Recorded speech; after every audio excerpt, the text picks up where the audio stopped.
أهلا بكم من جديد مشاهدينا إلى ساعتنا الثانية من الانتفاضة العربية، حيث سنتابع في جولتنا الميدانية في العديد من المحافظات السورية، إضافة إلى استقبال مكالماتكم للتعبير عن آرائكم.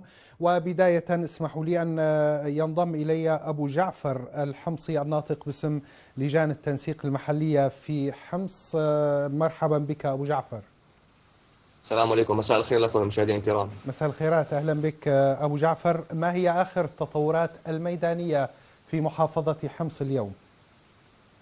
يعني حقيقة 11 شهيد حتى اللحظة، وهي ليست بالأرقام النهائية في داخل مدينة حمص بسبب القصف الكثيف على كل من مناطق مدينة حمص، ابتداء من الريف الجنوبي، يعني عمليات تدخل حزب الله اللبناني والقصف المتواصل لطائرات النظام الميج ال21 ويستعمل كل السلاح الثقيل داخل منطقة القصير. وبالتالي أيضا يعني عندما يطلب هدنة السيد حسن نصر الله ويخرج اليوم علينا على الإعلام ويقول أن ليست هنالك أي قوات تابعة لحزب أو ميليشيات حزب الله اللبناني داخل الأراضي السورية، نحن يعني يجب علينا الرد عليه وأن نقول له السيد أبو عجيب الذي قتل داخل الأراضي السورية وهو تابع لميليشيات حزب الله اللبناني، ولدينا وثائق، يعني لديه كانت هوية شخصية وبالتالي هوية داخل الحزب اللبناني، وبالتالي هذه يعني قتل داخل الأراضي السورية. فلذلك يجب على حسن نصر الله أن يعرف هؤلاء الشبيحة وميليشياته أين تذهب وأين تذهب، وهو يعلم تماما يعني أنه هو الذي أرسلهم. لا يخرج أحد من حزب الله اللبناني إلا بطلب رسمي أو بورقة رسمية تابعة لحزب الله وحتى يدخل الأراضي السورية. وبالتالي هنالك العديد من السيارات التي محمل عليها ال14.5 وراجمات الصواريخ، وبالتالي ايضا ال23 الذي يقصف بداخل الارض السوريه بقذائف الهاون وحتى الصواريخ الارض.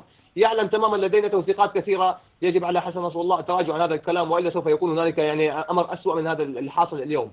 اما بالنسبه لداخل المدينه المحاصره، داخل مدينه حمص المحاصره، حقيقه لدينا وضع اما اولا ماساوي والثاني هو انساني. الوضع الماساوي هو الذي يسقط على مدينه حمص القديمه وايضا حي القرابيس وجوره الشياح، وهذه المناطق التي تشهد اشتباكات في كل الاتجاهات وفي كل المحاور. اكثر من 7 عمليات اشتباك، يعني اكثر من 7 محاور فيها اشتباكات وعمليات قنص من قبل النظام السوري. وايضا لا ننسى برج الجاردينيا الذي يدعى برج الموت، يثبت عليه 37 غناص نحن نعلمهم، وايضا لدينا توثيقات كما ذكرت لك، وتم تصويرهم بالفيديو اثناء اطلاق الرصاص على الناس وعلى المدنيين. ويتهم السيد حسن نصر الله ان نظام بشار الاسد هو النظام الوحيد الممانع وهو الذي يقتل شعبه، يعني وبالتالي اصبح حسن نصر الله شريك مع بشار الاسد مع ايران مع روسيا على قتل الشعب السوري. اما في الريف الشمالي لمدينه حمص وهو الوضع الاسوء ايضا، ميليشيا وشبيحة بشار الأسد حاولت الاقتراب من منطقة سكنية معدل النازحين تقريبا فيها ما يقارب 60 إلى 70 ألف نازح، وهي قرية تيرمعلي وأيضا قرية الغنطو، حيث كان هنالك قرية اسمها الكمب قريبة عدة أمتار، مئات الأمتار تقريبا من منطقة تيرمعلي ومنطقة الغنطو. حاول التقدم منها ميليشيات بشار الأسد مدعمين بكل السلاح الثقيل والمتوسط.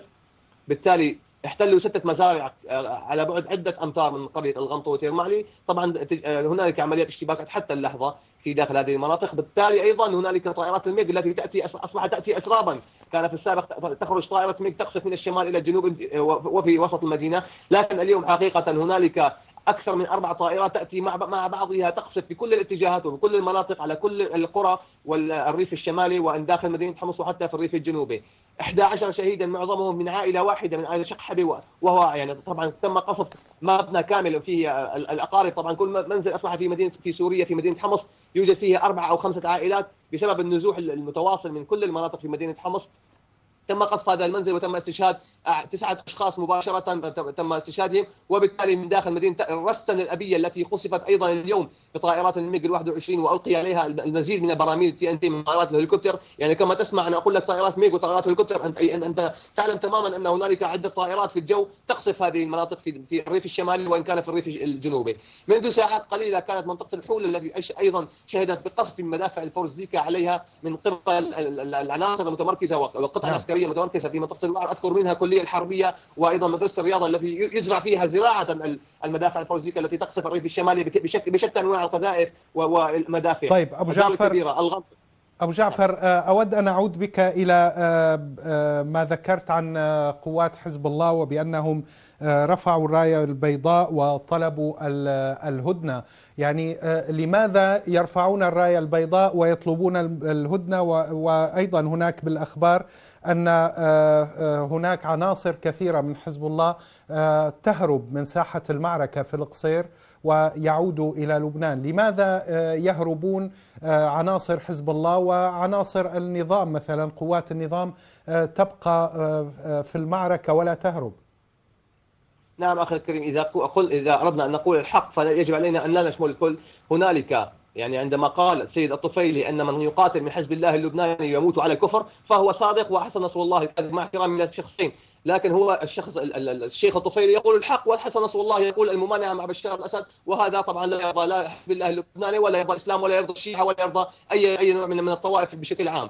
عندما قال السيد الطفيلي ان من يقاتل مع حزب الله يموت موتة يعني غير مقبولة نقولها، ولكن حقيقة عندما يعلم تماما عناصر وميليشيات حزب الله اللبناني والذي أعدم منهم 3 أشخاص بسبب عدم تعرضهم الى كتيبة علي بن ابي طالب التابعة للجيش السوري الحر، عندها سوف يعني عندما سوف ينسحبون من ذلك المكان وايضا يرفعون على رايات البيض بانسحابهم. لذلك يعني عندما يدفشهم او يدفعهم حسن نصر الله الى هذا القتال هم يعلمون تماما انهم سوف يموتون على النصر ونحن نموت على حق، لأن نحن ندافع عن أرضنا وهم يدخلون إلى مناطق يعتبرونها أنها مناطق شيعية، وبالتالي نحن نعلم تماما 40 عاما تحت حكم الظلم مع بشار الأسد لم يكن هنالك أي شيء بيننا وبين الشيعة، إن كان حتى مع العلويين الذين يحاربون مع نظام بشار الأسد. نحن نعلم تماما ذلك علويين مع الثورة وعلويين مع بشار الأسد، وبالتالي سنة مع بشار الأسد وسنة مع الثورة، لا يجب علينا أن نطبخ هذه الطلقات كما طبخها حسن نصر الله ومع من نظام بشار الأسد. إذا برأيك هذا الهروب لعناصر من حزب الله وهذا طلب الهدنة ربما يعني دلائل على انشقاق داخل حزب الله نتيجة دعوة أو فتوى الشيخ صبحي الطفيلي لمقاتلي حزب الله بالعودة من المعركة؟ طبعا يا اخي العزيز هذا كلام واقعي، انا لا اتكلم من عندي، ولكن هناك حقائق يعرفها السيد الطفيلي ويعرفها حسن نصر الله باعدام 3 من حزبه من حزب الله اللبناني بسبب عدم تعرضهم الى الجيش السوري الحر، وخاصه كتيبة علي بن ابي طالب الذي نحن طبعا اسميناها وليس يعني ليس لدينا اي تمييز بين طوائف او اي ملل، حقيقه هذا الموضوع هو اساسي، وهنالك عده انشقاقات لم يتحدث عنها السيد حسن نصر الله في خطابه منذ قليل، والذي يعلمه اصبح اللبنانيين كلهم يعلمون تماما. نحن كما نعلم ما الذي يحصل في سوريا بشكل عام، اللبنانيين يعلمون ماذا يحصل داخل الحزب اللبناني من انشقاقات وتوسع الانشقاقات وعمليات الاعدام الميدانيه الذي علمها اياه بشار الاسد اصبح يستعملها ميليشيا حزب الله اللبناني او حسن نصر الله مع حزبه اللبناني. أشكرك جزيلا أبو جعفر الحمصي الناطق باسم لجان التنسيق المحلية في محافظة حمص، شكرا جزيلا لك على انضمامك إلينا وعلى هذه المعلومات التي قدمتها.